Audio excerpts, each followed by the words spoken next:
15일 주일이니까 성탄절이 열흘 남았습니다. 2000년 전에 예수님이 우리의 구주가 되셔서 그리스도 메시아가 되셔서 세상에 오셨습니다. 2000년이 지났지만은 예수님은 아직도 역사 속에서 또 교회 속에서 오늘 예배드리는 우리들 속에서 성실하게 그 뜻을 이루어 나아가시는 일을 위해서 일하고 계심을 믿습니다. 그걸 느끼고 경험하면서 신앙생활하는 교회가 되었으면 참 좋겠습니다. 성탄절이 이제 갈수록 쓸쓸해집니다. 그래서 성탄절 맞이하면서 예수님이 왜 오셨는지, 또 어떻게 오셨는지, 뭘 하셨는지, 그래서 우리에게 무슨 일이 일어나고 일어나야 할지를 다시 한번 이렇게 좀 생각하면서 우리의 마음이 좀 뜨거워져서 성탄절을 맞이했으면 참 좋겠다는 생각이 많이 들었습니다. 그래서 오늘 저희 본문으로 설교를 하려고 합니다. 예수님이 왜 세상에 오셨나? 그러면은 아버지 하나님께서 보내셨습니다. 왜 보내셨나? 제일 유명한 성경 말씀 요한복음 3장 16절 하나님이 세상을 이처럼 사랑하사 독생자를 주셨으니. 사람도 더 사랑하는 사람이 먼저 찾아가요. 막 아주 사랑이 뜨거우면은 그게 외국이라도 찾아오고 그럽니다.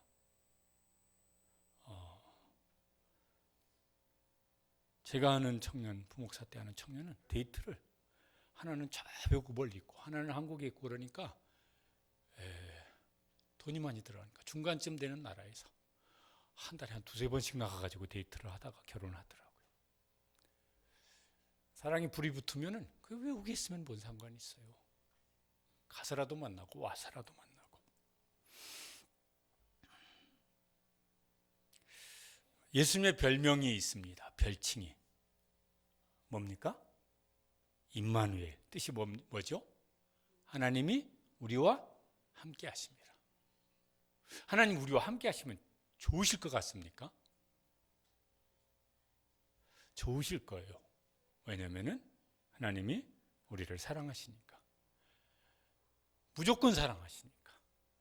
그냥 사람처럼 사랑하면 꼴보기 싫을 수도 있을 텐데 조건 없는 사랑으로 사랑하시니까 그 사랑이 변하지 않으시니까 언제든지 좋으실 것 같아요. 그래서 찾아오셨어요. 함께 하시고 싶으셔서. 어떤 모습으로 세상에 오셨나? 오늘 읽은 2절의 말씀 끝부분입니다. 같이 읽어보시죠.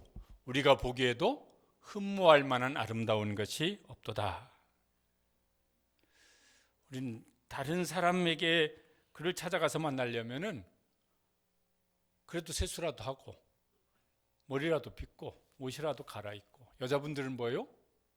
또 공을 잔뜩 들이려고 시간이 많이 걸려요. 시동 걸어놓고 지금 5분이 지났는데도 안 내려오고. 왜냐면 이렇게 잘 좀 예쁘게 단장을 해서 가서 만나려고. 예수님은 우리 가운데 오시는데 어떻게 오셨냐면은 우리가 보기에 흠모할 만한 아름다운 것이 없도다. 그래서 태어나실 때도 가난한 집 목수의 아들로 태어나시고, 어디 저 마국간 말 구유에 누워 계셨고, 가장 대단하신 분이신데 가장 별 볼 일 없는 모습으로 세상에 이제 찾아오십니다. 막 아주 영광스럽고 막 빛나고 찬란한 막 이런 천사 같은 모습으로 오실 수도 있는데, 얼마든지 그러시고도 남으실 수 있는데 왜 그렇게 찾아오셨을까? 왜 그렇게 별 볼 일 없는 모습으로 세상에 오셨을까? 히브리서 2장 17절에 그 이유를 설명하는 것 중에 저런 말씀이 있습니다. 범사의 형제들과 같이 되심이 마땅하도다. 사람이 되신 거예요. 연약한 모습으로 오셨어요. 아니, 사람들 중에서도요, 저 바닥에 있는 사람 모습으로 오셨어요. 이유가 뭡니까? 백성의 죄를 속량하려 하심이라. 그 죄인된 백성을 위해서 죽으시기 위해서 그 백성인 사람의 모습으로 찾아오신 것입니다. 이제 뭐 물어보지는 말아야 될 일인데 당신 날 위해서 죽을 수 있어?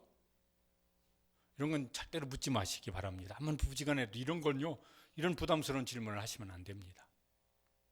그런데 묻지 않아도 그렇지, 너 살리려고 내가 죽어야 된다면 나는 뭐 기꺼이 죽을 수 있지, 막 이런 분 계십니까? 마음이라도 그렇게 먹으면은 괜찮은 일이겠죠. 자식을 위해서 기꺼이 그럴 수 있지. 그러면은요, 그거 아주 근사할 것 같아요. 그런데 그럴 사람이 얼마나 있을까 그러면은 있으면 좋겠는데, 그런 질문은 이제 하지 말아야 될 질문이에요. 그런 마음도 없는데 그런 질문 해보세요. 얼마나 곤란스럽겠어요. 근데 예수님은 기꺼이 그렇게 하셨습니다. 예수님은 기꺼이 사람이 되셨고 연약한 사람이 되셨고 그 사람을 위해서 세상에 찾아오셨습니다. 우리가 찾아가는 게 아니라 예수님이 우리를 찾아오셨습니다. 또 한 가지 이유는 왜 이제 사람이 되시되 그렇게 연약한 모습으로 오셔서 이런저런 어려움을 많이 겪으셨는가? 그게 히브리서 2장 18절에 보면은 그 이유를 저렇게 설명합니다. 저 말씀도 읽어보시죠. 그가 시험을 받아 고난을 당하셨은즉 시험 받는 자들을 능히 도우시느니라. 안 당하셔도 되시는데 당할 수 있는 만큼 최대치로 고난을 겪으셨습니다. 왜 그러냐면은 시험 받는 자들을 도우시려고. 어떻게 도우실까? 저를 알아주실 것 같아요. 그 고난당하는 여러 가지 뭐 이렇게 힘든 어려운 일을 겪고 있는 사람을, 그 사람의 이제 그 아픔을 알아주시고 슬픔을 알아주시고 괴로움을 알아주시고 그의 아주 힘듦을 알아주시고 공감해 주시고 이해해 주시고 또 도와주시고,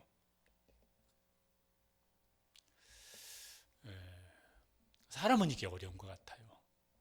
한 번씩 하는 소리지만은 막 강아지를 정말 이렇게 사랑하는 분들이 계세요. 그렇다고 내가 내 강아지를 너무너무 사랑하니까 요 개하고 함께 뭔가를 더 많이 공유하고 나누고 싶어서 내가 오늘부터 밥을 개하고 같이 엎드려서 개밥을 먹겠다. 내가 밖에 나갈 때는 개처럼 그렇게 나도 손발 합해가지고 네 발로 걸어 다니겠다. 목줄 차고. 그리고 말할 때는 나도 멍멍멍멍 그러면서 하겠다. 암만 개를 사랑하는 분이라도 그렇게까지는 안 할 거예요. 그러지 않습니까? 혹시 그러신 분이 여기 계십니까?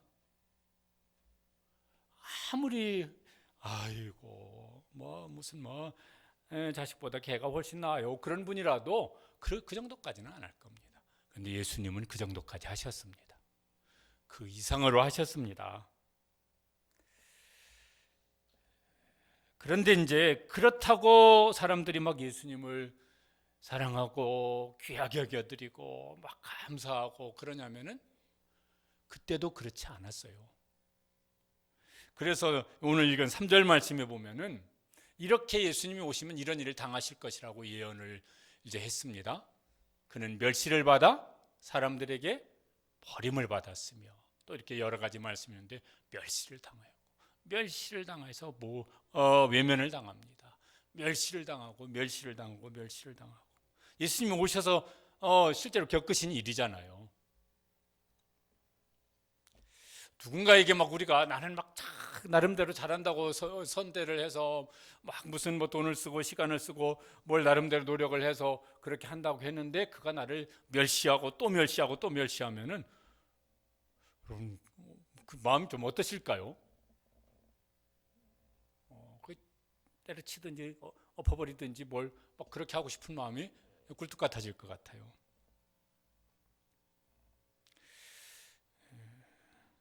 그런데 예수님 이제 왜 그냥 이거 다 당하시면서 이거 모르고 예수님이 세상에 오셨나? 그리고 예수님이 이 일을 당하실 때 이거 어쩔 수가 없어. 이거 무슨 어떻게 거부할 길도 없고 뭐 막을 길도 없고 막 그러셔서 당하셨나? 그러면은 아니잖아요. 그냥 자초해서 다 당하셨습니다. 왜 그러셨다고요? 그걸 겪으시면서 그렇게 살아가는 우리를 어떻게 하시려고? 도와주시려고. 내가 그 경험을 봐서 아는데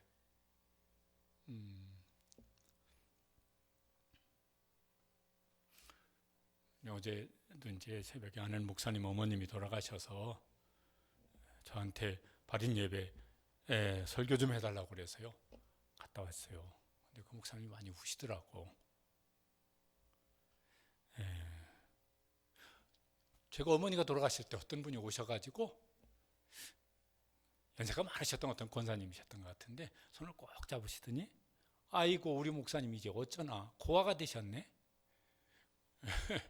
네, 10개월 전에 아버지가 돌아가셨고 그 다음에 10개월 후에 이제 어머니가 이제 74세로 이제 전국 가셨는데 그 말을 하는데 그 말이 그렇게 위로가 되더라고요. 다른 분들 막 오셔가지고 아유 그래도 뭐 예수님 믿고 전국 가셨으니까 호상이네요. 그 말을 들을 때는 여기서 욱하는 게 올라왔습니다. 네 부모가 돌아가셔봐라. 그따위 소리가 나오나. 막 이런 막 여기 욱하는 게 올라와가지고 말은 안 했지만은 마음이 상했었는데 아이고 어쩌지? 아이고 우리 목사님 어쩌나. 이제 고아가 되셨네. 근데 그 말은 위로가 되더라고요.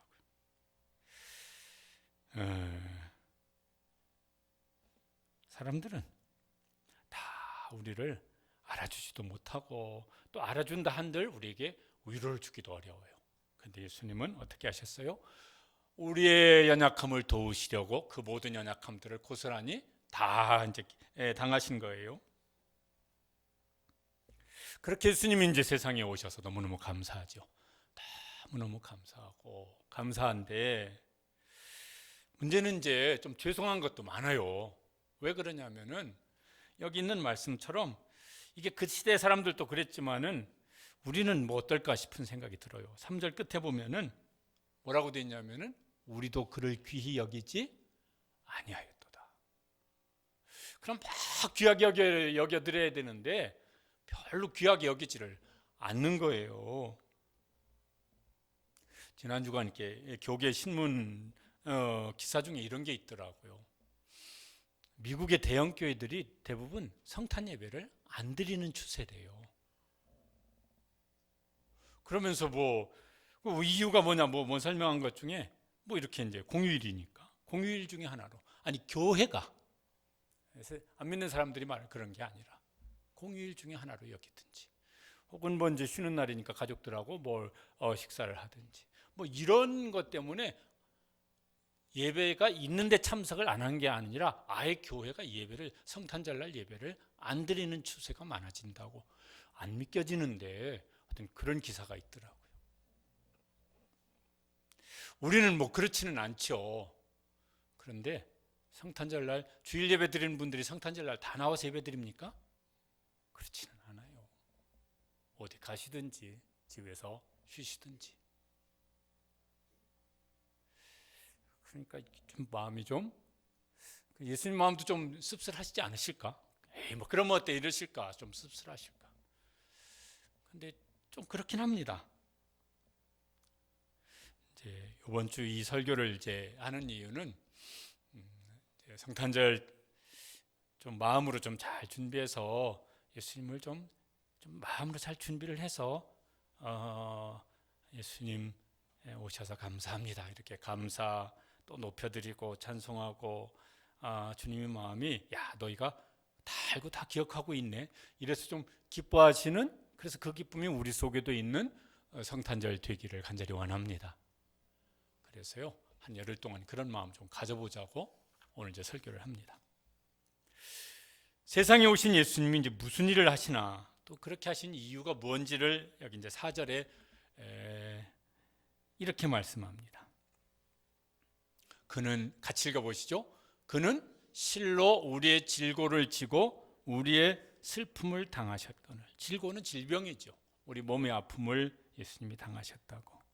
그런데 거기 3절에 보면 이런 말씀이 있어요. 3절 중간에 질고를 아는 자라. 멸시를 당하실 뿐만 아니라 질고를 안다고. 안다는 말이 무슨 말이냐면은 경험해서 안다는 말이에요.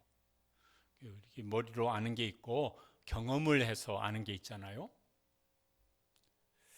그러면서 이제 어떤 분의 설명은, 그러니까 예수님이 세상에 오셨을 때 많이 질고를 친히 당하셨을 거다, 아프셨을 거다, 안다는 말이 그런 말이니까.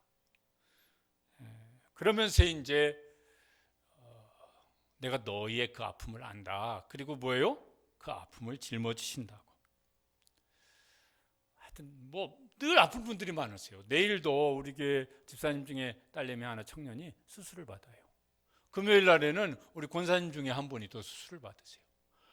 여기 계신 분들 중에서요, 안 아픈 분 손 들어보세요. 그러면 몇 분 안 되실 것 같아요. 하여튼 크고 작게 많이들 아프세요.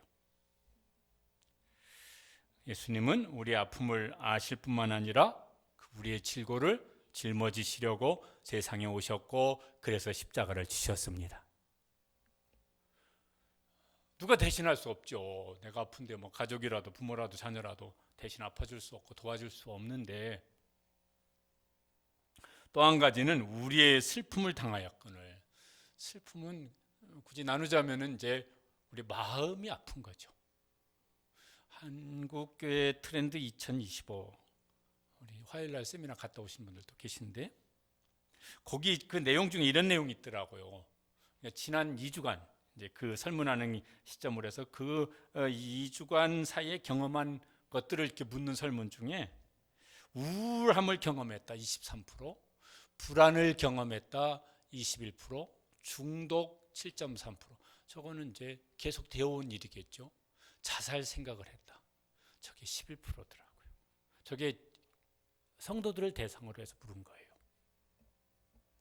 야, 납득이 잘 안 가요. 저렇게까지 심각하더니. 성도 중에 10명 중에 1명 꼴로 지난 2주간 사이에 자살을 생각한 적이 있대요. 이게 얼마나 힘들면 저랬을까. 자, 2020년 자살 사망자가 12,906명이라고 돼 있더라고요. 교통사고 사망자의 거의 2배쯤 되어집니다. 이제 거기 설명해 보니까 자살을 시도한 사람 중에 한 10% 정도가 실제로 자살로 이제 사망한다는 거예요. 그러니까 자살을 시도한 사람은 저거의 한 10배쯤 된다는 거예요. 그러면 자살을 생각한 사람은 그거의 10배쯤이 될지도 모르겠어요. 힘든 거죠. 그런데 이거 말하면은 누가 이렇게 막 무슨 부부끼리는 막 이런 거 막 힘들면 서로 막 얘기하면서 그렇게 힘드냐, 아이고 그렇게 힘들었구나, 이거 되나, 이게 자식 붙잡고 부모에 나이 드신 부모들은 이거 얘기할 수 있나, 자녀들은 부모한테 나 이렇게 힘들어 죽겠어요, 그러면 막 아유 너 그렇게 힘들구나, 막 이런 대화가 이게 가능할까. 얼마나 말하면 그거를 공감해주고 이해해 줄 사람 누가 있나. 이런 기도 부탁 누가 성도들한테 할 수 있나. 성도들도 목사님 저한테도 다 이런 부탁 못 하실 거예요. 목장에서 목장 예배 드리는데 막 기도 제목 나눌 때 이런 것까지 나누면서 함께 기도할까. 얼마나 될까. 이게 좋은 소식이야 뭐 이렇게 나누겠지만 정말 너무너무 힘든 건 잘 못하는 게 많은 것 같아요.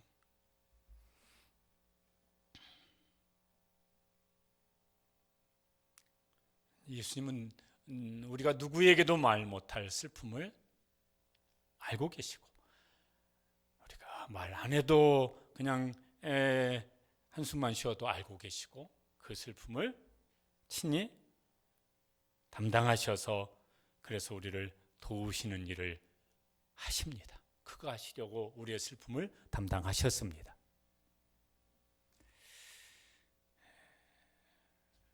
그렇게 하면 이제 사람들이 와 막 감사하다, 찬송합니다 이렇게 할까. 그러면은 이게 지금 예배드리는 우리가 그런 생각은 안 하겠지만은 이제 그 당시 사람들은 뭐냐면은 우리는 생각하기를 그는 징벌을 받아 하나님께 맞으며 고난을 당한다 하였노라.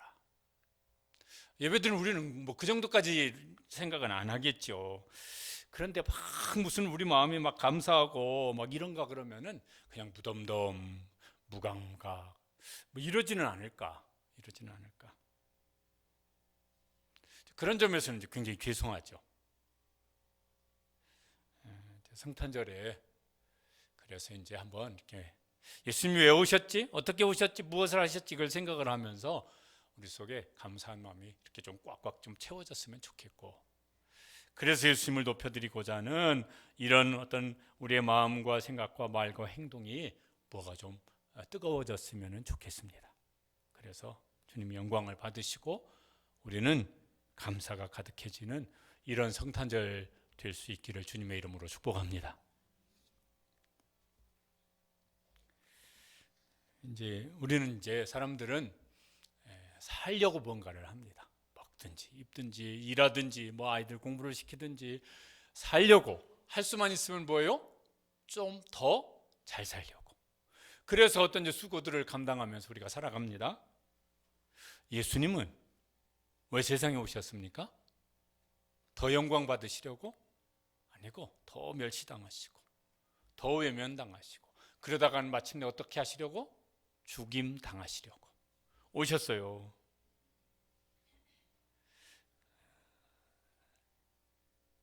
5절에 그래서 이렇게 말씀합니다. 저 부분 함께 읽어보시겠습니다.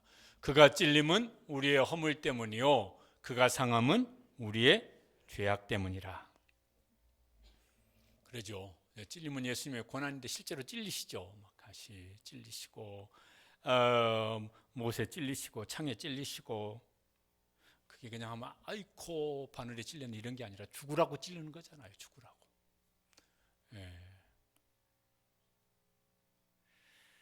그래서 이제 상했어요. 그 몸이 다 부셔지도록 상하셨습니다. 여러분, 예수님 이거 막으려고 마음먹으시면 이거 못 막으셨겠습니까?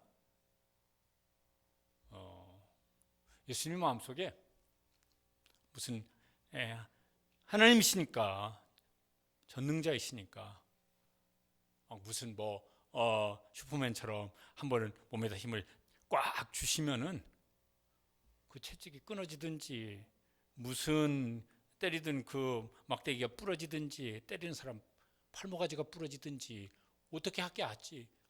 얼마든지 그거 가능하지 않으셨겠어요. 근데 그냥 고스란히 다 당하시잖아요.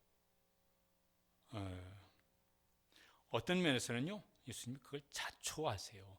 여러분 복음서 읽을 때 그 끝부분, 복음서 끝부분 예수님 고난당하시고 전 그 상황들 이렇게 유심히 읽어보시면은 예수님께서 고난을 자초하는 말과 행동을 하십니다. 왜냐하면 때가 됐어요. 고난당하시고 이제 십자가에서 죽으셔야 될 때가 됐어요. 그러니까 그걸 자초하는 말과 행동들을 하십니다. 그러면 사람들이 반응이 어떻게 나올지도 아마 예수님 아셨을 거예요.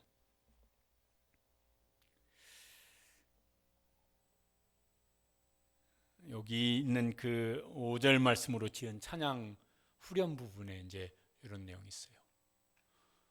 하여튼 불러보고 싶긴 한데 다 어려워. 같이 한번 읽어보시겠습니다. 우리 때문에 생명 주셨고 우리 때문에 고통당하셨네. 우리 때문에 갈보리 오르셨네. 무지한 우리 때문에, 나 같은 죄인 때문에. 한번 더 읽어보시죠. 우리 때문에 생명 주셨고 우리 때문에 고통당하셨네. 우리 때문에 갈보리 오르셨네.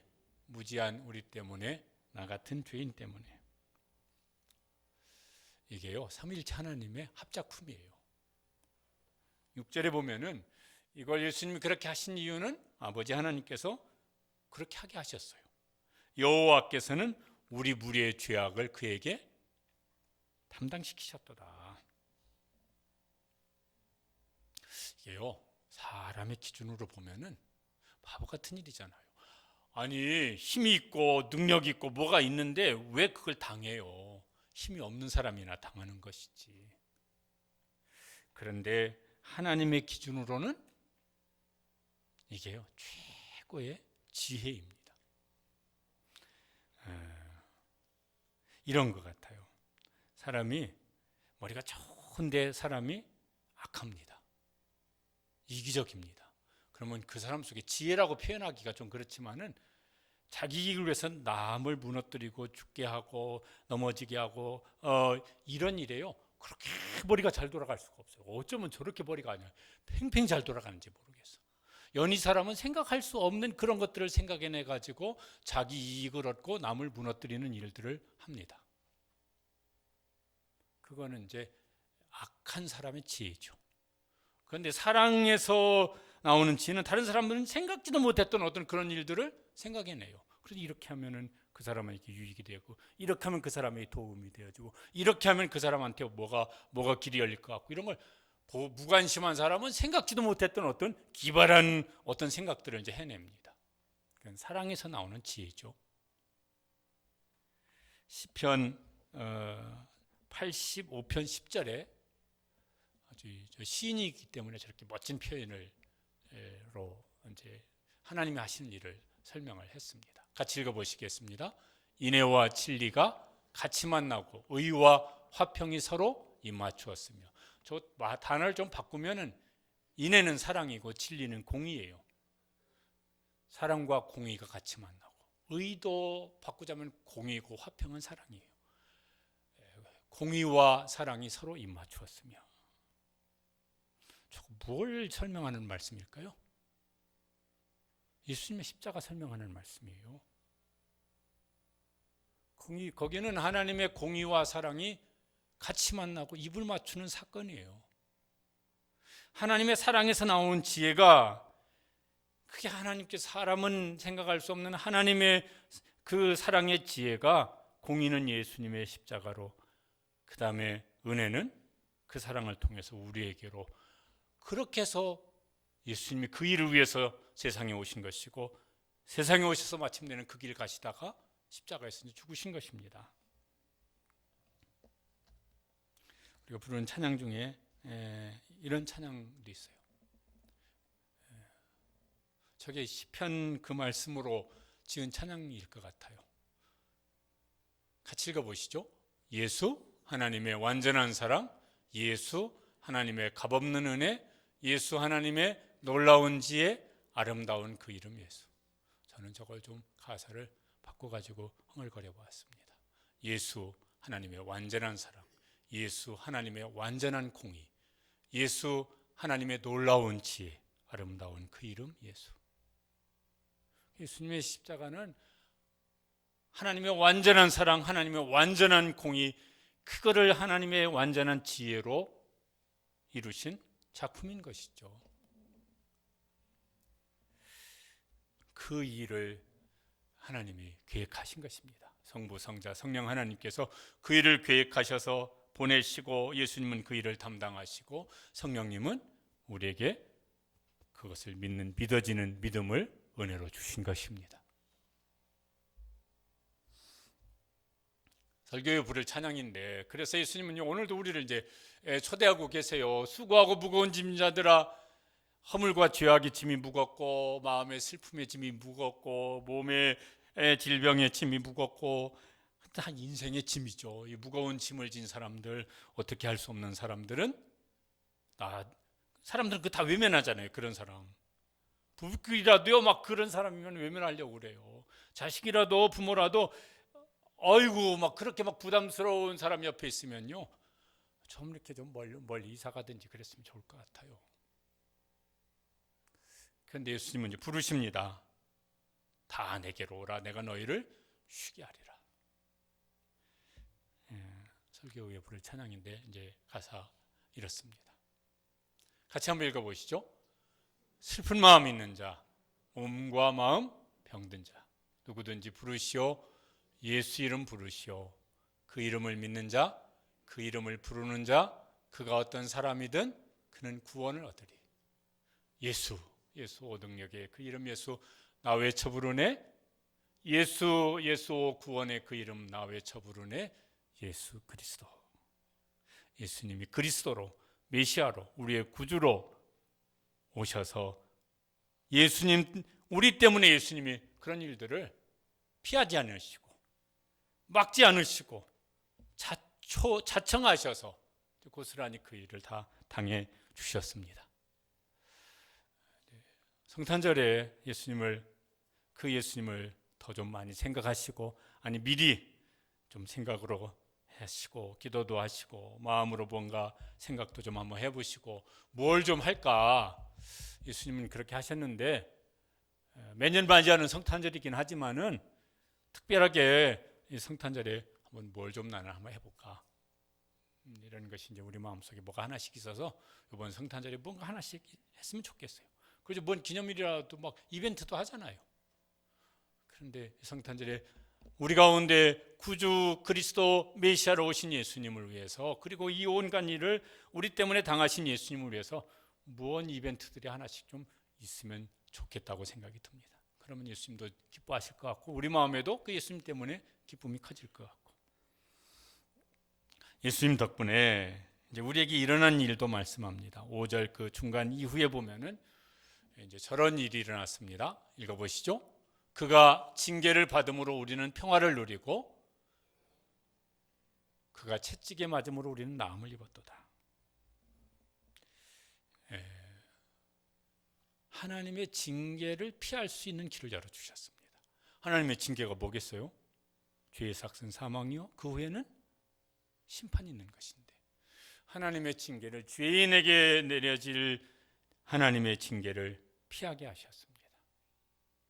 그 대신 하나님은 공의로우셔서 아예 없는 거로 하지 뭐 이러지 않으시고 그 공의의 징계는 예수님께로 돌리셨고, 대신 우리는 이제 하나님과 평화 협정을 맺으신 거예요. 그리고 평화 협정 중에는 최고 수준의 평화 협정을 맺은 거예요. 지금도 그런 일이 이제 있는지 모르겠지만 성경에도 나와요. 왕은 상대국과 전쟁하지 않고 평화 관계를 유지하기 위해서 하는 제일 고도의 행위 중에 뭐가 있습니까? 그 나라 왕자나 공주를 내 딸이나 아들과 결혼을 시켜요. 이게 이제 평화 협정을 맺는 거예요. 그 중에 제일 고도 행위예요. 하나님은 예수 그리스도를 보내셔서 우리를 아예 하나님의 자녀로 삼아버리셨습니다. 그 자녀에게 내려야 될 징계는 예수님께로, 그 대신 우리에게는 하나님과 평화의 관계가 되게. 로마서 5장 10절 말씀입니다. 같이 읽어보시겠습니다. 우리가 원수 되었을 때 그의 아들의 죽으심으로 말미암아 하나님과 화목하게 되었은즉, 그 다음에 15절 말씀에는 우리가 아빠 아버지라 부르짖느니라. 예수님 믿고 하나님의 자녀가 되셨다고 그렇게 믿으십니까? 그러면 하나님 아버지와 사이가 많이 좋으십니까? 사이가 많이 좋으셨으면 좋겠어요. 자녀는 아닌데 제가 이제 이렇게 저녁에 이제 집에 들어갈 때 아주 기뻐, 너무너무 좋아요. 이제 제가 삑삑 누르면 안에서 할아버지 오셨다 이런 소리가 들려요, 누가. 그러면 이제 새 놈이 쭈르르 이제 옵니다. 둘째. 그 다음에 이제 셋째가 제일 좋습니다. 띠뚱띠뚱 아슬아슬하게 걸어와가지고 안아달라고 안고 이제 들어갑니다. 오, 그렇게 좋을 수가 없어요. 하나님 아버지와 자녀인 우리가 아빠 아버지라 부르짖는데 그보다 훨씬 더 이상의 친밀한 관계가 되면 얼마나 좋을까. 그게 실감나면은 얼마나 좋을까. 그러면은 우리가 세상 사는 일에 뭐 그렇게 걱정하고 근심하고 할 일이 뭐 그렇게 많을까 싶습니다. 이런 은혜가 있게 되기를 축복합니다. 그가 징계를 받으심으로 사람과도 평화의 관계가 맺어졌어요. 에베소서 2장 14절 15절 말씀에 그는 우리의 화평이시니라 둘로 하나를 만드사 원수된 것 곧 중간에 막힌 담을 자기 육체로 하시고 이 둘로 자기 안에서 한 새 사람을 지어 화평하게 하시고. 저게 그 당시에는 유대인과 이방인이고 종과 그 종의 주인이고, 이 사람들이 다 교회 안에서는 뭐예요? 형제요, 자매요 이러면서 같은 밥상에 앉아서 밥을 먹고, 그 성경에 보면은 피차 입맞춤으로 서로 분한하라. 그 서양식 인사죠. 그러니까 유대인과 이방인이 서로 끌어안고 형제요, 노예와 그 노예의 주인이 끌어안고 형제요. 이게 밖에서는요 일어날 수가 없는 일이었어요, 그 당시에. 그런데 예수 그리스도 안에서 사람끼리도 화목하게 하신 거예요. 이번 성탄절 맞이하면서 우리가 뭐 지금 그 시대 상황에 살고 있는 건 아니지만은 저 사람 참 불편한 사람인데, 혹은 부부지간에든 부부 자식지간에 됐든 누가 아니면 뭐 교인간에든 좀 마음 짜증나네, 이거 불편한데,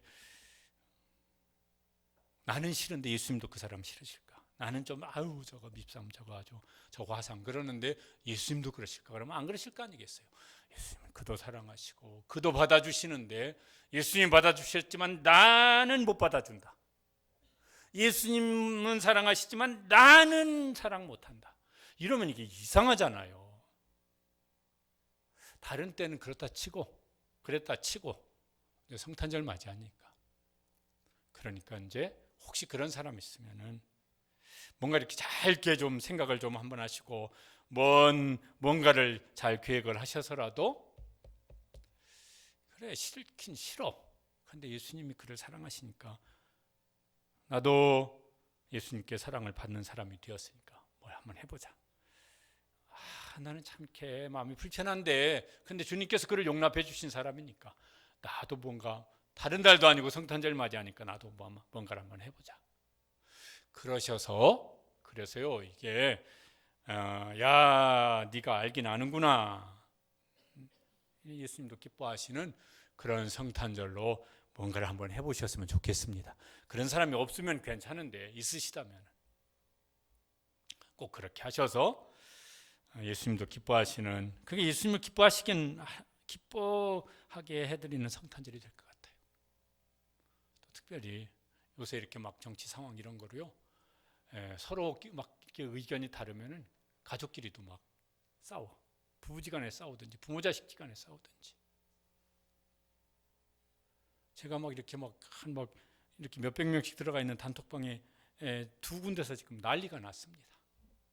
한쪽은 다 목사님들 모인 단톡방, 또 하나는 또 뭐 이렇게 막 이제 그런 분들 비슷한 단톡방인데, 아주 쌍욕이 난무하고 그리고 저건 저주받을 인생이야, 그런 식의 상대방을 비난하고 공격한 얘기가 아주 난무하고 있어요. 정치적인 견해 어떤 이유냐면, 자기가 옳다고 하는 것이 내가 옳은 게 100% 진리다 이렇게 말할 수도 없는 것인데, 어쨌든 너는 그런 생각이냐, 나는 이런 생각이다.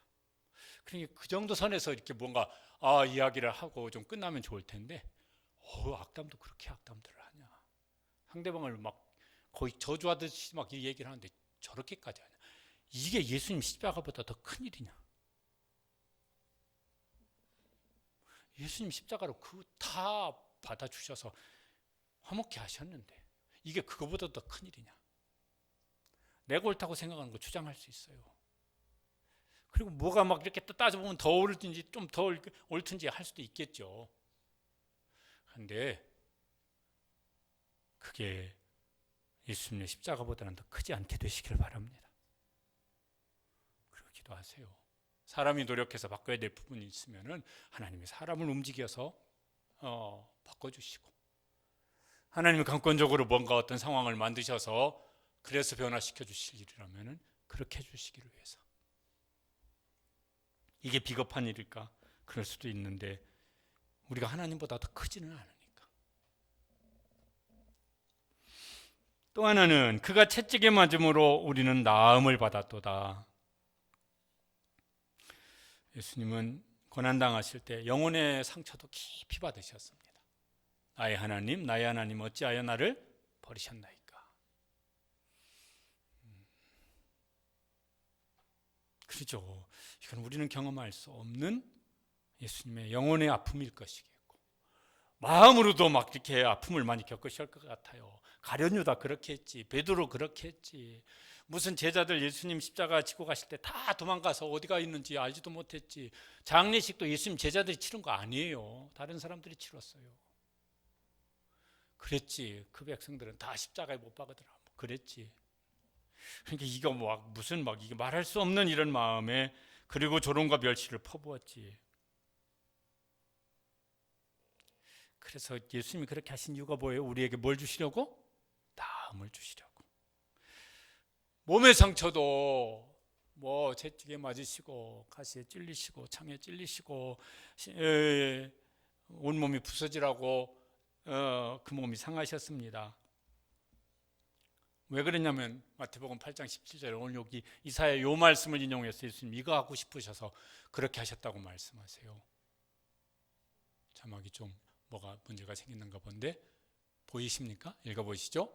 이는 선지자 이사야를 통하여 하신 말씀에 우리의 연약한 것을 친히 담당하시고 병을 짊어지셨도다 함을 이루려 하심이라. 예수님은 예언대로 세상에 오셔서 예수님이 세상에 계실 때 저렇게 하셨고 지금도 우리 가운데서 그 일을 행하고 계심을 믿습니다. 그래서요, 우리의 영혼의 아픔을 겪고 있는 분, 마음의 아픔을 겪고 있는 분, 몸의 아픔을 겪고 있는 분들까지 주님께서 오셔서 우리 때문에 그거 다 담당하신 주님께서 오셔서 나음을 주시고 회복을 주시고 새롭게 하시는 은혜를 경험하는 그런 성탄절 되시기를 주님의 이름으로 축복합니다. 한 번씩 우리가 이런 생각해 보면은 예수님이 우리 가운데 오신 것이 얼마나 다행스러운 일이고 얼마나 복된 일일까, 이렇게 뒤집어서 생각을 해봐도 괜찮은 것 같습니다. 만일에 내 인생에 예수님이 계시지 않는다면 그러면 어떻게 살아왔을까? 지금 어떻게 살고 있을까? 다 나름대로 막 사람들이 뭐 이렇게 살아가는데 만약에 내 인생에 예수님이 찾아오지 않으셨다면은, 그리고 누군가가 그 예수님을 나한테 전해주지 않았다면은 어떻게 살고는 있을까? 산다면은 어떻게 살고 있을까?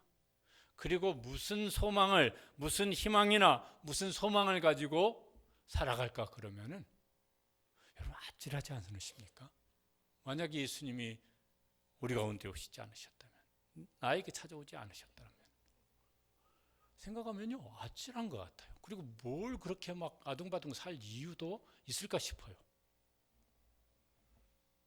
예수님께서 세상에 찾아오시고 우리에게 찾아오시고 나에게 찾아오셔서 얼마나 다행스러운 일인지, 얼마나 이게 감사한 일인지, 얼마나 우리에게 흔들리지 않는 소망이 되어 주는지. 성탄절 맞이하면서 예수님 우리 때문에 오셔서 이런 일들을 다 겪으셨고 우리는 예수님 덕분에 이렇게 살고 있고 앞으로 그렇게 살 것이고 영원히 우리는 그렇게 살 것입니다. 그래서 이 성탄절에 예수님을 특별하게 좀 생각을 했으면 좋겠습니다. 이제 아이들 돌잔치 하듯이 부모님 회갑잔치 안 하지. 요즘에는 칠순 팔순잔치 해드리시듯이 예수님 생일잔치를 좀 내 마음속에 잘 해서 감사하다고, 진짜 감사하다고, 너무너무 감사하다고, 그래서 예수님을 높여드리고, 그것이 이제 우리 덕분에 누군가에게 예수님이 알려지고 예수님의 사랑도 알려지고 또 우리의 말과 행동이라고 하는 요 포장 속에 예수님을 잘 담아서 전달해서, 그래서 그들도 예수님 덕분에 뭔가가 희망이 생기고 또 힘이 생기고 기쁨이 생길 수 있는 그런 성탄절 될 수 있게 되시기를 간절히 원합니다. 기도하시겠습니다.